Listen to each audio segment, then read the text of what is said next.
But అక్కడి నుండి వచ్చిన థాట్ అయినా ఇప్పుడు 6 మెంబర్స్ స్టూడెంట్స్ ఉన్నారు కదా మీ దగ్గర. ఇది అన్ఎక్స్పెక్టెడ్ అండి. ఓకే. 6 మెంబర్స్ స్టూడెంట్స్ కూడా అంటే వాళ్ళు నాట్ స్టూడెంట్స్ అని కూడా అనలేము. వాళ్ళు నా గురువులు చెప్పాలంటే. ఓకే. ఇప్పుడు ఈ 6 మెంబర్స్ లాగా అందరిలాగా హ్యూమన్ లాగా క్యాలిక్యులేట్ చేయలేము వాళ్ళని. అవును. They are different and they are able to do anything. అవును. కాళ్ళు చేతులు బాగా ఉండి ఏదో చేయాలని తపన ఉండి చేయలేని వాళ్ళకి కాళ్ళు చేతులు లేకుండా వీళ్ళు ఏదో చేస్తూ చూపిస్తున్నారు సమాజానికి. అవును. కొంతమంది రాస్తూ ఉంటారు కామెంట్స్ లో, అరే నువ్వు ఇట్లాగా వాళ్ళని పెంచుకుంటున్నావు, బిజినెస్ చేస్తున్నావు. బిజినెస్ అంటే ఫర్ ఎగ్జాంపుల్ ఒక బాబు ఉన్నాడు, మధుకుమార్ పేరు, ఎలక్ట్రికల్ షాక్ లో కాళ్ళు చేతులు పోగొట్టుకున్నాడు. ఆ అబ్బాయి బెడ్ మీద ఉన్నప్పుడు నాకు చిరంజీవి అంకుల్ కలవాలి అన్నాడు. నేను వాడికి ఇట్లా కలిస్తే బాగుందన్న, సెలబ్రిటీస్ కదా మనం ఏదైనా చేసి కలుద్దాం అని చెప్పి చిరంజీవి గారి పెయింటింగ్ నోట్తో వేయడం నేర్పించాను. అలాగా పెయింటింగ్ వేసి సోషల్ మీడియాలో పెట్టడం ద్వారా అది వాళ్ళ ఫ్యామిలీకి టచ్ అయింది. అట్లా ఒక ప్రోగ్రామ్ ప్లాన్ చేసుకొని శామ్జామ్ షో అని చెప్పేసి దానిలో చిరంజీవి గారి పెయింటింగ్ బాబు చేత నోట్తో పెయింటింగ్ వేయించాను. శామ్జామ్ సమంత గారి ప్రోగ్రామ్ లో కలిసారు కదా. అవును, చూసాను. మాకు ఒక అర్హత కావాలి ఆర్ట్ ఫామ్స్ లో. ఇలా కలవడం అందరిలా ఫోటో దిగడం కామన్ చేసుకోవచ్చు, కానీ వీడికి సిచ్యువేషన్ ఇది ఉంది, హ్యాండ్స్ లెగ్స్ లేవు, ఎందుకు కలవాలి సెలబ్రిటీ, వీడెందుకు కలవాలి? సో దెన్ ఐ స్టార్టెడ్ ఏదో చేద్దాం, ఆ అర్హత పెంచుకొని వెళ్దాం. నార్మల్ గా వెళ్తే జాలి చూపిస్తారు, ఇలా వెళ్తే రెస్పెక్ట్ ఉంటుంది. ఎగ్జాక్ట్లీ. నోట్ పెయింటింగ్ ఏంటి నేర్పించాను. చిరంజీవి గారిది లైవ్ పెయింటింగ్ వేశారు స్టేజ్ మీద. తర్వాత ఆ సపోర్ట్ అక్కడ దొరకటం, ఇప్పుడు ఆ కంటెంట్ ఆ ప్రోగ్రామ్ ఆ అప్డేట్స్ చూసి చాలా మంది పిల్లలు యాడ్ అయ్యారు. Harsha sir my children is like that, నా పిల్లలు కొంతమంది ఉన్నారు, నా పాపకి ఈ విధంగా ఇష్యూ ఉంది మీరు ఏమైనా చేయగలుగుతారా, మా బాబుకి ఈ విధంగా ఇష్యూ ఉంది ఏమైనా చేయగలుగుతారా. వాటిలో జెన్యూన్ ఏది తెలుసుకొని ఫేక్ ఏది తెలుసుకొని వాళ్ళతో ట్రావెల్ అవ్వడానికి టైం పడుతుంది నాకు.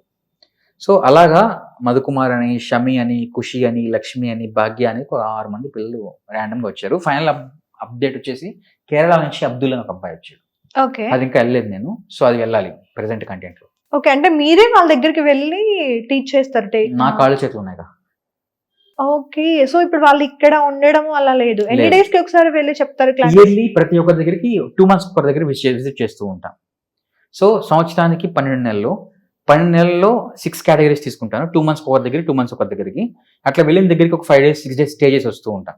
విచిత్రం ఏంటి అంటే ఈ ప్రతి ఒక్క పిల్లలు కూడా age group 6 to 7, 9 to 8 age గ్రూపే ఉంటుంది. అవును, చూసాను. వాళ్ళు పేరెంట్స్ కేర్ సరిగ్గా లేకుంటే ఎక్కువ కేర్ వల్ల తయారవుతున్నారు. ఎలక్ట్రికల్ షాక్స్ ఇన్సిడెంట్స్ జరగడము, బాడీ సరిగ్గా హెల్త్ ఫుడ్స్ తినక జరగడం, కొన్ని ఇష్యూస్ జెనెటిక్ వల్ల కొన్ని మంది వచ్చాయి. సో వీళ్ళన్ని చూసిన తర్వాత ఏంటి ఈ ఏజ్ గ్రూప్ పిల్లలు ఈ విధంగా జరుగుతున్నారు అని ఫీలింగ్ అయ్యేవాడిని. ఇంకోటి ఏంటంటే వాళ్ళందరూ పూర్ ఫ్యామిలీసే. ఎవరు visited they are all poor. ఒకరి సైకిల్ షాప్, మధుకుమార్ బాబు వాళ్ళు సైకిల్ షాప్, షమి అనే బాబు ఫ్రూట్ షాప్, ఇంకా ఈ ఖుషి అనే వాళ్ళ ఫాదర్ చిన్న స్కూల్లో టీచర్, ఆయన మధ్యప్రదేశ్లో ఉంటుంది పాప, మధ్యప్రదేశ్ కూడా వెళ్ళాను నేను. సో ఒక్కొక్కరు ఒక్కొక్క ఫ్యామిలీ స్టోరీ. వాళ్ళకి పిల్లలు ఈ విధంగా జరగడము, వాళ్ళు ఇంకేం చేయలేమని కోల్పోయి బాధపడము. నాదేదో సోషల్ మీడియాలో కొంతమంది ఆ ఫాలోవర్స్ సపోర్ట్ చేయబట్టి, హర్ష సార్ ఒక దగ్గర ఒక బాబు ఈ విధంగా ఉన్నాడు, మీరేమో చేయగలుగుతారా? Okay, I'm ready, I'm coming. Okay, అంటే వాళ్ళకి ముందు నుండి స్కెచింగ్ నేర్చుకోవాలి అన్న థాట్ కూడా వాళ్ళకి మైండ్ లో ఉండదు. డైరెక్ట్ మీరే వెళ్ళి ఆ ఇంట్రెస్ట్ క్రియేట్ చేసి నేర్చుకునేలా. అంతే. ఒక అలాంటి పర్సన్స్ ఎన్ని డేస్ లో నేర్చుకోగలుగుతారు? 6 to 7 months లో కంప్లీట్ స్కెచింగ్ నేర్చుకుంటారు. సూపర్. అసలు అలా కంప్లీట్ అయిపోయిన వాళ్ళు ఎవరైనా ఉన్నారా ఈ 6 మెంబర్స్? షమి చేస్తాడు, ఖుషి చేస్తాడు, ముగ్గురు చేస్తారు పిల్లలు. ఓకే, వాళ్ళంతా కూడా 6 to 7 years 9 years. ఏదైనా బర్డ్ డ్రా చేయంటే బర్డ్ డ్రా చేస్తారు, లేకపోతే ఏదైనా పోర్ట్రేట్ డ్రా చేయండి అంటే ట్రై చేస్తారు. అంటే నాకు రాదు అనరు, అటెంప్ట్ చేస్తారు, ఖచ్చితంగా డ్రా చేస్తారు. ఓకే, నేను చూసాను మీ ఇన్స్టాగ్రామ్ లో కూడా వాళ్ళని ఇట్లా కూర్చోబెట్టుకొని వేయించడము. రియల్ గా గ్రేట్ థింగ్. అంటే వాళ్ళ నుండి కూడా బిజినెస్ చేస్తున్నారు అంటే ఏ రకంగా మాట్లాడుతున్నారు? నాకే అర్థం కావట్లేదు నా బిజినెస్ ఎట్లుంటుందో. తెలిస్తే నేనన్నా నిజంగా చేసేవాడిని. వాళ్ళ నుండి బిజినెస్ ఏముంటదండి మాట్లాడడానికన్నా కొంచెం వాళ్ళని పెట్టుకొని మీరేమో డబ్బులు అడుగుతున్నారేమో ఎవరన్నా, మా బాబుకి ఇట్లా ఇవ్వండి, మా బాబుకి ఇచ్చేయండి. నేను నా నోట్తో కనీసం ఫోన్ నెంబర్ కూడా పెట్టలేదు ఎక్కడ, నేను ఎట్లా అడుగుతాను?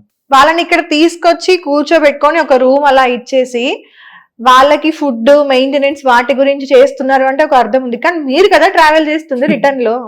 ట్రావెల్ చేయడం అండ్ వాళ్ళు పరిచయం కాకపోతే నేను ఒక ఆర్టిస్ట్నే, పరిచయం అయిన తర్వాత ఆర్టిస్ట్నే. కాకపోతే అప్పుడు నేను సెల్ఫ్ ఆర్టిస్ట్ గా ఉండేవాడిని, ఇప్పుడు నాకు గురువులా ఉన్నా వాళ్ళకి. అంటే నాకై నేను ఒక ఐడెంటిటీ తెచ్చుకోవడం కంటే కూడా వాళ్ళ గురువుగా ఐడెంటిటీ తెచ్చుకోవచ్చు. అరే బాబు మధు నీకు గురువు ఎవరంటే హర్ష, పాప ఖుషి నీకు గురువు ఎవరంటే హర్ష అని చెప్పుకోవడం నాకు satisfaction. As a God they treating me, I'm happy. So దీనికి 100% మా పేరెంట్స్ సపోర్ట్ ఉన్న బట్టి నేను చేయగలిగా. కొంతమంది అంటారు రే నీకెందుకు ఇట్లా చేస్తావు ఇట్లా అంటారు, బట్ మా పేరెంట్స్ అట్లా అనలా. Still we are facing some financial issues, but they never stopped me. నువ్వు ఇలా చేయాలనుకుంటున్నావా, నీ ఇష్టం, అది చేస్తావా చేసి. ఇట్లాగా వాళ్ళకి కాళ్ళు చేతులు లేవు, వాళ్ళు పెయింటింగ్ వేయాలి. లేదా సింగర్ అవ్వాలి, నోట్తో ఉంటుంది కాబట్టి, లేదా మోటివేషన్ స్పీకర్ అవ్వాలి. ఆ ఏజ్కి అన్ని కష్టం. ఎలా ఊర్లో వాళ్ళందరూ పోక్ చేస్తారు, అరే పాపం ఏమైపోతుందో, ఏం చేస్తాడో, ఎలానో.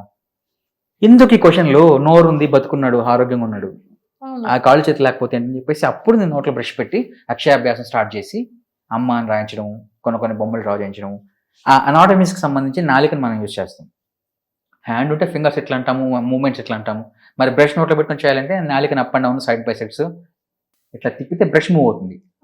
ఆ మూమెంట్ని లిప్ తోటి హోల్డ్ చేస్తాం. ఇప్పుడు ఏదైనా వస్తువు పట్టుకోవాలి అంటే ఇలా పట్టుకుంటాం, ఇట్లా పట్టుకుంటాం, ఇలా పట్టుకుంటాం. రైట్ లెఫ్ట్ అంటే అప్ అండ్ డౌన్ అంటే ఎట్లా అంటాం. ఇలా నాలిక తీసుకుంటుంది hand position. Okay, up and down, side side. మాట్లాడడం ఒకటే కాదు, ఎన్నో చేయగలుగుతుంది, యుద్ధం కూడా చేయగలుగుతుంది నాలిక. సో లిప్ ఏం చేస్తుంటే హోల్డ్ చేస్తుంది. పట్టుకొని నాలిక మూమెంట్స్ తోటి పెయింటింగ్ చేయడం స్టార్ట్ చేయించాను. ఓకే, వాళ్ళు చేయాలంటే ముందు నేను చేయాలి. నేను ప్రాక్టీస్ అయ్యి నాకు ఓకే అనిపిస్తే ఈ టెక్నిక్స్ ని పిల్లలకి ఇస్తూ అట్లా ఒక 2 years ట్రావెల్ చేసి 6 మందిని ఇప్పుడు జమ చేసుకుని కూర్చున్నా. ఓకే, నార్మల్ గా మీకు యాజ్ అన్ ఆర్టిస్ట్ గా సెలబ్రిటీ స్కెచెస్ వేయడం కంటే కూడా ఇలాంటి పిల్లలకి నేర్పించినప్పుడే ఎక్కువ హ్యాపీనెస్ అనిపిస్తుంది కదా. మీరు సొంతంగా అంటే ఒక స్కెచింగ్ అంతా వేసి ఒక ఆర్ట్ మొత్తం రెడీ చేసి ఒకరికి ఇచ్చే కంటే కూడా గురువుగా, లేదంటే వాళ్ళే మనకు చాలా నేర్పిస్తారు యాక్చువల్ గా కొన్ని సిచ్యువేషన్స్. వాళ్ళకి మనం కొంచెం లైఫ్ ఇచ్చినప్పుడు చాలా హ్యాపీగా అనిపిస్తుంది కదా. అలా ఎక్కువ హ్యాపీనెస్ తీసుకొచ్చిన మూమెంట్స్ ఈ 6 members. 6 members లో మధుకుమార్కి అయితే last year TRS government double bedroom flat ఇచ్చారు. ఓ సూపర్. సో నాకైతే ఇంకా హ్యాపీ. ఏంటి వాళ్ళ కళకి, వాళ్ళ ఫ్యామిలీకి పిలిచి రెస్పెక్ట్ ఇచ్చి వాళ్ళకు డబుల్ బెడ్రూమ్ ఫ్లాట్ ఇచ్చి TRS గవర్నమెంట్ సపోర్ట్ చేసింది. నాకు ఆడ వరకు ఓ మై గాడ్, నువ్వు చేసిన కష్టానికి వచ్చింది, నేను హ్యాపీ.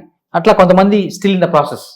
వాళ్ళు చేసే పని సోషల్ మీడియాలో పెట్టడం నా డ్యూటీ, నేర్పిస్తూ ఉండడం నా డ్యూటీ, చేసుకుంటూ వెళ్తున్నా. ఇప్పుడు వాళ్ళకి బయటపడాలి, వాళ్ళని బయటకు తీసుకుని రావాలంటే మనం వేయాల్సింది ఎవరు? ఈ పోర్ట్రేట్స్ ఫేమ్ లో ఉండే సెలబ్రిటీస్ వేయాలి, లేదా పొలిటీషియన్స్ వేయాలి. పొలిటీషియన్స్ సంగతి తెలిసింది, వాళ్ళు ఇస్తామంటారు, తర్వాత ఉండదు, అప్డేట్ ఉండదు. ఇంకా సెలబ్రిటీస్ అంటారా, వాళ్ళ సోషల్ స్టేటస్ పెంచుకోవడానికైనా సరే ఇట్లాంటి వాళ్ళని ఏదో చేస్తూ ఉంటారు. కాబట్టి సెలబ్రిటీస్ స్టార్ట్ చేయడం.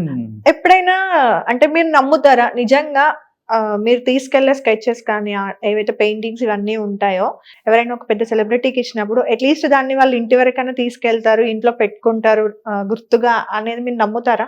కొంతమంది ఉన్నారు జెన్యూన్గా. చిరంజీవి గారు వండర్ఫుల్. చిరంజీవి గారి పెయింటింగ్స్ ప్రతిదీ కూడా స్టోర్ చేసుకుంటారు. ఆయనకు ఒక రూమే ఉంది స్టోరింగ్ కి. మీరు ఇచ్చారు కదా, నేను ఇచ్చినట్టు కొన్ని అక్కడ డిస్ప్లే కనిపిస్తుంటే హ్యాపీ అనిపిస్తుంది. కొన్ని ఆయన గెస్ట్ హౌస్ లో కానివ్వండి, ఆఫీస్ రూమ్ లో కానివ్వండి. ఇప్పుడు అట్లాగా రాజీవ్ కనకాల గారు ఒక ఫ్యామిలీ, తనిఖీల బర్నీ గారు, ఇట్లా కొంతమంది, బ్రహ్మానందం గారు, ఇట్లా కొంతమంది సెలబ్రిటీస్ ఉంటారు. వాళ్ళల్లో వాళ్ళ హౌసెస్ లో కానీ వాళ్ళ ఆఫీసులో కానీ మనం వేసిన స్కెచెస్ అప్డేట్స్ కనిపించినప్పుడు చాలా హ్యాపీ అనిపిస్తుంది. మనం ఇచ్చిన దాన్ని ఇట్లా పెట్టుకున్నారు, ఆ హ్యాపీనెస్ ఉంటుంది. కొంతమంది ఉంటారు కెమెరా కోసమో లేకుంటే బొమ్మ గీసుకొచ్చారు కదా అని ఒక ఫార్మాలిటీ కోసం ఫోటో దిగి వెళ్ళిపోతారు. కానీ ఈవెన్ దో అది ఫోటో దిగుతామండి సెలబ్రిటీతో, ఇట్లా ఫోటో దిగేసారా, ఈ ఆర్ట్ ఉంటుంది కదా, ఈ సెలబ్రిటీ ఆర్ట్ ఉంటుంది, వాళ్ళే ఉంటారు దీంట్లో, ఫోటో దిగుతారు. వెళ్తే వాళ్ళు దీన్ని తీసుకెళ్ళాలి, ఇట్లా ఇది నా చేతిలోనే ఉంటుంది, వాళ్ళు వెళ్ళిపోయి ఉంటారు. అది అవును, నేను చూసాను చాలా వరకు కూడా. బొమ్మ నా దగ్గర ఉంటుంది. మినిమం రెస్పెక్ట్ కూడా ఉండదు అనమాట. నేను చాలా వీడియోస్ చూసాను ఇన్స్టాగ్రామ్ లో, మనకు రెగ్యులర్ గా వస్తూ ఉంటాయి కదా, చాలా మంది సెలబ్రిటీస్ తో ఫొటోస్ దిగుతూ ఉంటారు కదా. అండ్